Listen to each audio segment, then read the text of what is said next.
Պաշտոնավարման 100 օր կամ տեղական և մարզային իշխանությունների արդյունավետ համագործակցություն, լուրջ բնապահպանական խնդրի լուծումն արդեն գտնված է, տեսակավորված աղբանություն և շահավետ առաջարկներ համագործակցության նպատակով, ինչպես են ծախսվում բնապահպանական հատկացումները և ինչպես զգուշանալ տուբերկուլյոզից, հանդիպումներ համայնքներում, ինչ են ասում և ինչ են պահանջում գյուղացիները, երբ է շահագործվելու Ալավերդու վերանորոգված բուժհաստատությունը։ Այս և այլ թեմաների մասին առավել մանրամասն դիտեք առաջիկա 30 րոպեների ընթացքում։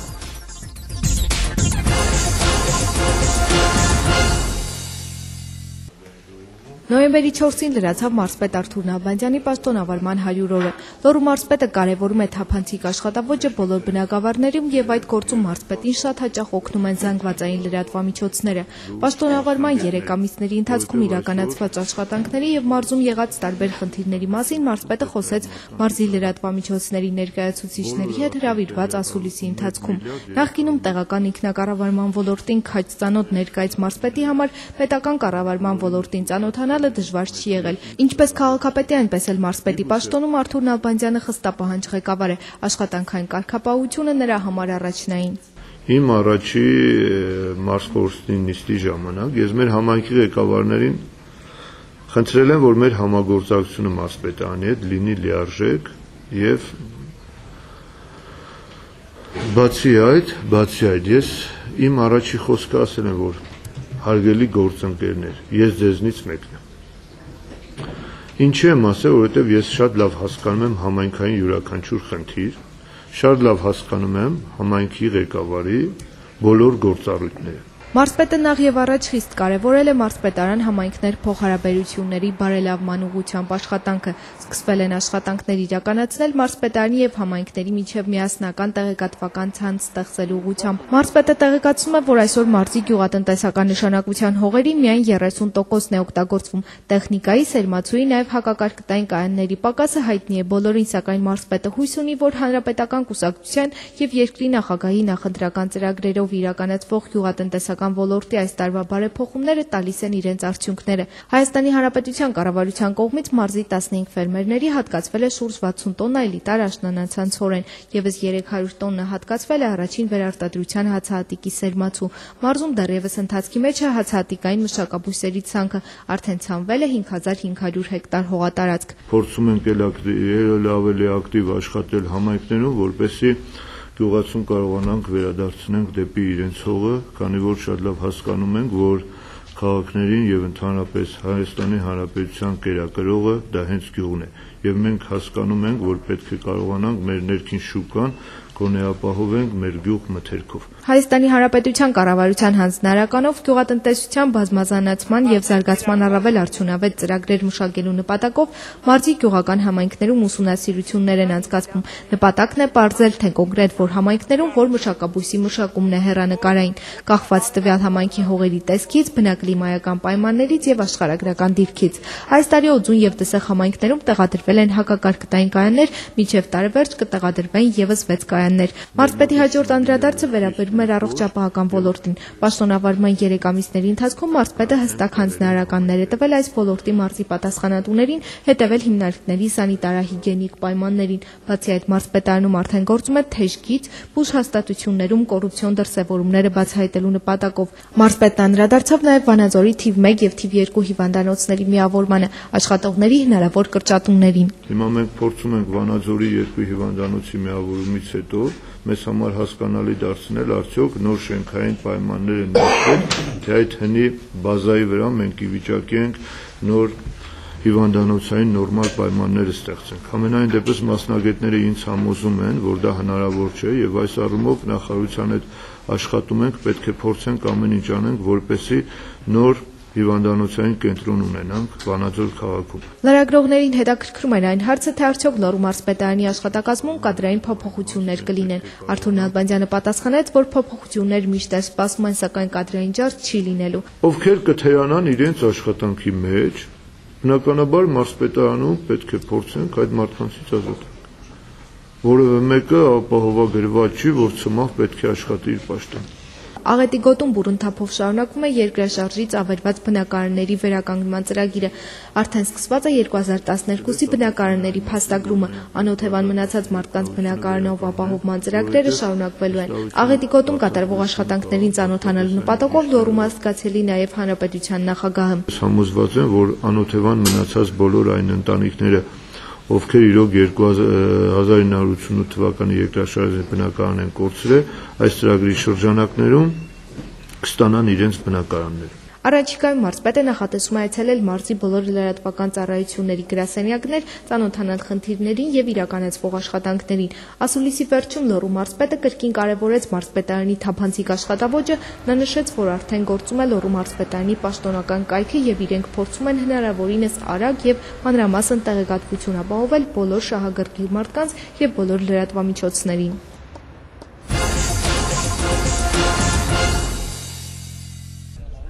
Թումանյանի տարածաշրջանի համայնքների իր այցելությունը Արթուր Նալբանդյանի համար ոչ միայն մարզպետի պաշտոնական, այլև հանրապետական կուսակցության մարզային ղեկավարի այց է, իսկ նպատակը մարդկանց հետ հանդիպումն է, տեղում նրանց խնդիրներին ծանոթանալը։ Թումանյանի տարածաշրջանի իր այցելությունը մարզպետը սկսեց Օձուն գյուղից։ Արթուր Նալբանդյանը արդեն հանդիպումներ է ունեցել Սպիտակի եւ Տաշիրի տարածաշրջանների համայնքներում, տեղում ծանոթացել է գյուղերի հիմնախնդիրներին։ Հանրապետության նախագահի հանձնարարությամբ կառավարության վերջին 2 տարվա գյուղատնտեսության ոլորտի բարեփոխումները արդեն իրենց արդյունքն են տվել։ Մարզի համայնքների մեծ մասում արդեն ցորենի սերմացուի խնդիր չկա։ Պետության կողմից հատկացված էլիտար տեսակի ցորենը մշակած ինքնաբավ համայնքները սերմը արդեն պատրաստ են հատկացնել հարևան համայնքներին։ Այն ծրագրերը, որը կառավարությունը իրականացնում էր, զուտ գյուղատնտեսական, այս տարի նույնպես եղան շարունակական եւ մենք հավատում ենք, որ 2012-ին այն նույնպես կշարունակվի, որովհետեւ արդյունքները եղան դրական։ Նույնիսկ մարզում ունեցանք համայնքներ, որտեղ ցորենի էլիտար եւ առաջի վերարտադրական սերմերը ցանելուց հետո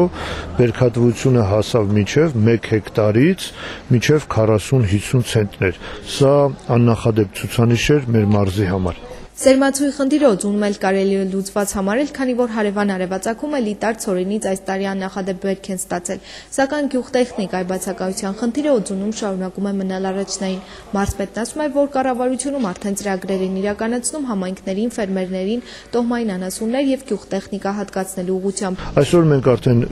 գյուղերին շրջաբերականներ ուղարկել ենք, գյուղերից ստանում ենք պահանջները, անվճար չի լինելու եւ տրամադրվելու են տոհմային անասունները այն համայնքներում, ովքեր ֆինանսական միջոցներ ունեն կամ ֆերմերներին անհատ։ Նույնը նաև կլինի գյուղտեխնիկայի մասով, գյուղտեխնիկա կտրամադրվեն այն համայնքներին, ովքեր ի վիճակի են թեկուզ վարկային առումով, որը տրամադրվեց ցորենի հետ կապված այդ մասով, վարկային տարբերակով վերցնեն գյուղտեխնիկա։ Օձուն համայնքը ընդգրկվել է կապիտալ շինարարության ծրագրերի ինչպես առաջին, այնպես էլ երկրորդ փուլում։ Առաջին փուլով վերանորոգվել է գյուղապետարանի շենքի տանիքը շուրջ 20 տարվա ընդմիջումից հետո նաև գյուղամիջյան ճանապարհն է ասֆալտապատվել։ Ընդհանուր առմամբ ներդրվել է 30 միլիոն դրամ։ Պետական բյուջեի երկրորդ խոշոր ֆինանսական ներդրումը Օձուն համայնքին կազմում է 37 միլիոն դրամ։ Այս գումարով ամբողջությամբ ասֆալտապատվելու է եկեղեցի տանող ճանապարհը, հիմնովին վերանորոգվելու է թիվ 1 մանկապարտեզը։ Իհարկե գյուղի բյուջեով հնարավոր չէ ասֆալտապատման աշխատանքներ կամ նույնիսկ մանկապարտեզի տանիքի եւ այդ տեսակ աշխատանքներ կատարել, որովհետեւ գյուղը իր հավաքագրումներով այսօրվա հնարավորություն ունի այդ տեսակ աշխատանքներ կատարել։ Շատ կարևոր նախագահի նախընտրական ծրագրերի սա իրականացումներ, որը որ շատ ողջունելի էր, որ գոնե Օձունում այսքան տարիներ հետո նորից կարողանում ենք ասֆալտապատման աշխատանքներ կատարենք։ Եկեղեցի տանող ճանապարհի բարեկարգումը Օձունում կնպաստի զբոսաշրջության զարգացմանը, ասում է հոգևոր հովիվ Տեր Վրթանեսը։ Բազմաթիվ դժգոհություններ էինք ունենում նախկինում, որը ճանապարհի այս հատվածը անմխիթար վիճակում է։ Սա ոչ միայն կծառայի զբոսաշրջիկների այցին, այլ նաև գյուղի հիմնական կարևոր ճանապարհներից մեկն է եւ մեր գյուղացիներն էլ շատ ուրախ են, որ դեպի եկեղեցու եկող ճանապարհը վերականգնված է։ Հանդիպման ընթացքում գյուղատնտեսությանը վերաբերող հարցերից բացի մարզպետ Արթուր Նալբանդյանին օծունցիները դիմեցին նաև տարբեր խնդիրներով, մասնավորապես թիմ 1 դպրոցի մարզադահ լիճի վերանորոգման եւ Օձուն Ստեփանավան անբարեկարգ ավտոճանապարհի խնդրով։ Մարզպետը նշեց, որ Ձորագետի թունելի վերանորոգման դեպքում շրջանցիկ ճանապարհը անցնելու է հենց Օձունով եւ չի բացառվում, որ այդ դեպքում լուծվի մի քանի գյուղեր տանող միակ ճանապարհի խնդիրը։ Մարդիկան առաջարկում են դսերի հատվածը, բայց հիմա դսերի հատվածը ինչ-որ չափով անցանել է։ Ես մտցրել եմ այս մի տարբերակ, որ եթե նա մտնի վերանորոգման ծրագրի մեջ, բնականաբար սա պիտի դարձնենք նորմալ անցանելի, որպեսզի ճանապարհը աշխատի։ Որովհետև ոչ թե կողմնապաշտություն եմ արել անկեղծ։ Եթե այնտեղ մենակ մի գյուղ օգտվի դսերը, ստեղ մի քանի գյուղեր են օգտվել։ Արթուր Նալբանդյանի հաջորդ հանդիպումը Աքորի համայնքում էր։ Կարամզին Պողոսյանը հեռուստատեսությունից գիտի, որ իրենց եւ հանրապետության մյուս համայնքներին բաժին հասած գումարները հատկացրել է հանրապետության նախագահը կամ նույնն է թե հանրապետական կուսակցությունը։ Գյուղում առաջընթացը նկատելի է, իսկ ինքը մարզպետին դիմելու է գյուղի ճանապարհի հարցով։ Մեր շրջանի տղայա առավել մենք հույս ունենք, որ ամեն մեր ծագած հարցերը կլուծի ինքը։ Ու հույս ունենք հիմա այս ճանապարհի գործը, որ պետք է ինքը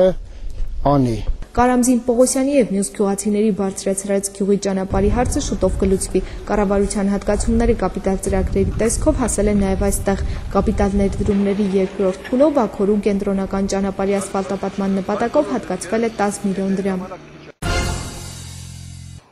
Մադանտանող ճանապարհի այս զորակում մինչև 2012 թվականի դեկտեմբեր կառուցված կլինի տարածաշրջանի միակ լիցենզավորված աղբակուտակիչը։ Նոյեմբերի 1-ից մեկնարկել է Ալավերդու կոշտ կենցաղային աղբավայրի շինարարությունը։ Աղբավայրի կառուցման դրական եզրակացությունը Ալավերդու քաղաքապետարանը Հայաստանի Հանրապետության բնապահպանության նախարարության կողմից ստացել է դեռևս քաղաքապետ Արթուր Նալբանդյանի ժամանակ։ 6 տարվա հետևողական աշխատանքից հետո վերջապես մեր քաղաքը հանրապետության եզակի քաղաքներից կլինի, որ կունենա լիցենզավորված եւ միջազգային պահանջներին համապատասխան աղբավայր։ Այն տարածաշրջանում կլուծի բնապահպանական կարևոր խնդիր։ Աղբավայրի շինարարական աշխատանքները իրականացնում է Տիտանյան եղբայրներ սահմանափակ պատասխանատվությամբ ընկերությունը։ Աշխատանքներն ընթանում են լայն թափով։ Թեպետ աշխատանքները մի քանի օր առաջ են մեկնարկել, այդուհանդերձ հողային աշխատանքներն արդեն ավարտվում են։ Արդեն ընթացքի մեջ են բետոնապատման աշխատանքները։ Աղբավայրը նախատեսվել է 2 ձորակների համար։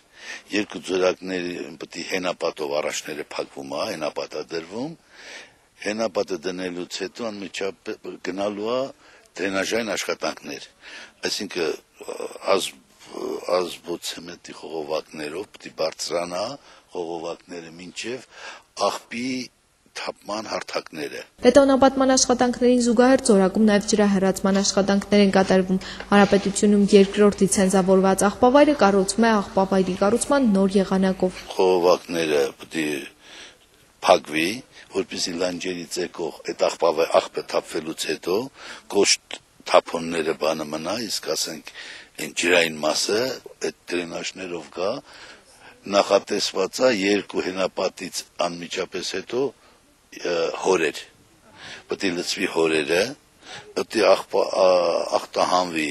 թափված ջերը ու նոր մեքենով հեռացվի։ Մասնագետների հաշվարկով աղբավայրը կծառայի շուրջ 50 տարի, սակայն աղբի մշակման դեպքում աղբակուտակիչ կլցվի կենցաղային աղբի միայն 30%-ը, մնացած 70%-ը հնարավոր է մշակել եւ ստանալ երկրորդական արտադրանք։ Ալավերդու կոշտ կենցաղային աղբավայրի շինարարության համար անհրաժեշտ է 150 միլիոն դրամ։ Աղբավայրի շինարարությունը ընթացքում է եւ զուգահեռ մենք փորձում ենք քայլեր կատարենք, որպեսզի դա ավելի համալիր բնույթ կրի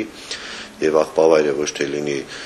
միայն աղբակուտակելու տեղ, այլ նաև այդ կենցաղային աղբից օգտակար երկրորդական հումք ծառայող նյութերի առանձնացում եւ հետագա վերամշակում, որը ևս շատ շահավետ է։ Թեև նախատեսվում է, որ աղբավայրի շինարարությունը կավարտվի 2012-ի վերջին, սակայն շինարարական կազմակերպության ղեկավար Սանասար Տիտանյանն ասում է, որ աղբավայրի կառուցումը ավարտելու են հաջորդ տարվա ամռան ամիսներին, իսկ քաղաքապետարանում աղբի հետագա վերամշակման ծրագրեր են մշակում։ Համագործակցության շահավետ առաջարկներ են ստանում տարբեր գործարարներից։ Առաջարկները տարբեր են եղել, բայց վերջի հանդիպման առաջարկը մեզ ավելի հետաքրքրեց, քանի որ ավելի կոմպլեքս մոտեցում էր ենթադրում, սկսած քարոզչական իրազեկման աշխատանքներից, բնակչության շրջանում եւ աղբի տեսակավորման տարբեր աղբարկներից, ոչ միայն ընդհանուր աղբարկներ եւ պլաստիկ տարա ինչպես ունենք, այլ նաեւ թղթի, ապակու եւ այլը, որ իհարկե դա ժամանակի ընթացքում ամեն ինչ կատարվելու, ավարտած նրանով, որ աղբավայրին մոտ կառուցվելու է աղբի տեսակավորման համար նախատեսված կառույց։ Ալավերդին Հայաստանում առաջին քաղաքն էր, որտեղ հաջողությամբ կիրառվեց աղբի տեսակավորումը։ Ալավերդցիները պլաստմասե շշերը աղբից առանձնացնում են արդեն շուրջ 1 տարի։ Արդյունքում քաղաքն ազատվել է պլաստիկից։ Բնակիչների համար դժվար չի լինի աղբից առանձնացնել թուղթը կամ ասենք ապակին, կարծում է Ալավերդու քաղաքապետը։ Բնապահպանական խնդիրներ լուծելուց բացի աղբի տեսակավորումը եւ հետագա մշակումը կդառնա շահավետ, իսկ աղբի վերամշակման արդյունքում Ալավերդում լրացուցիչ աշխատատեղեր կավելանան։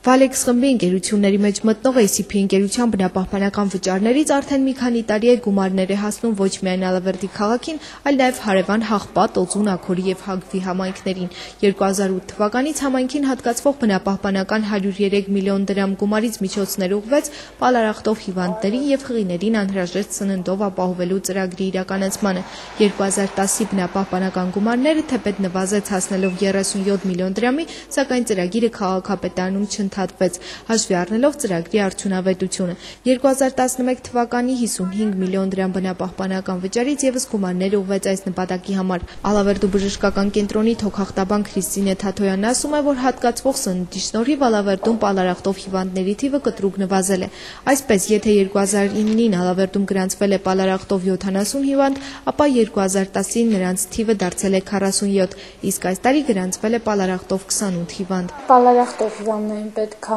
սպիտակուցներով հարուստ սնունդ։ Հիմնականում սնունդով ապրելակերպը մեծ նշանակություն ունի։ Կարևոր ծրագիր է, որը ոգևորում է հիվանդին եւ ոգևորում է եւ նպաստում է բուժման շտապակին բանում նպաստում է։ Տուբերկուլյոզի ազգային ծրագրի մասնագետների հաշվարկները մեր տարածաշրջանի համար մի քանի տարի առաջ մտահոգիչ էին։ Հիմա իրավիճակը փոխվել է, ասում է բժշկուհին։ Ըստ էության Ալավերդին Հայաստանում միակ համայնքն է, որտեղ պալարախտով հիվանդներին անհրաժեշտ սնունդ է հատկացվում քաղաքապետարանի կողմից։ Քանի որ տուբերկուլյոզը սոցիալական հիվանդություն է եւ այս հիվանդությամբ հիվանդանում են հատկապես թերսնվող մարդիկ, բժշկուհին պարտադիր է համարում սպիտակուցներով հարուստ սննդամթերքի ընդունումը։ Հատկացվող սննդամթերքի ցանկը կասում են մասնագետները։ Միայն դեղորայքային բուժումը հիվանդին չի օգնի, ասում է բժշկական կենտրոնի տնօրեն Ստեփան Մոսինյանը։ Ուրեմն պալարախտով հիվանդները ունեն հատուկ մեխանիզմային գրաֆիկական բուժում, դեղորայքային բուժում, բայց նրա հետ միասին ըստ չափորոշիչի նշվում է նաև նա սննդային բուժումը։ Եթե սննդային բուժումը ռեալ չեղավ, սննդային այդ գրաֆիկը ռեալ չեղավ, ինչպիսի գրաֆիկ ուզում եք մշակել դեղորայքային, ոչ մի արդյունք չի տա։ Եվ այս 4 տարվա բոլոր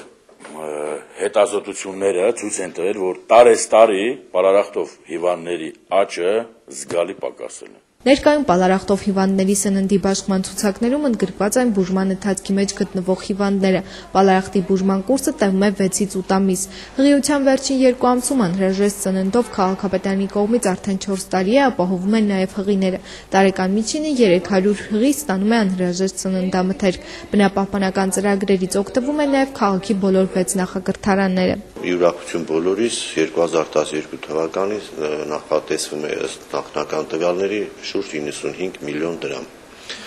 Եվ դրա շնորհիվ մենք ոչ միայն հնարավորություն ունենք արդեն կայացած եւ հանրության կողմից լավ արձագանք ստացած ծրագրերը շարունակել, այլ նաեւ այդ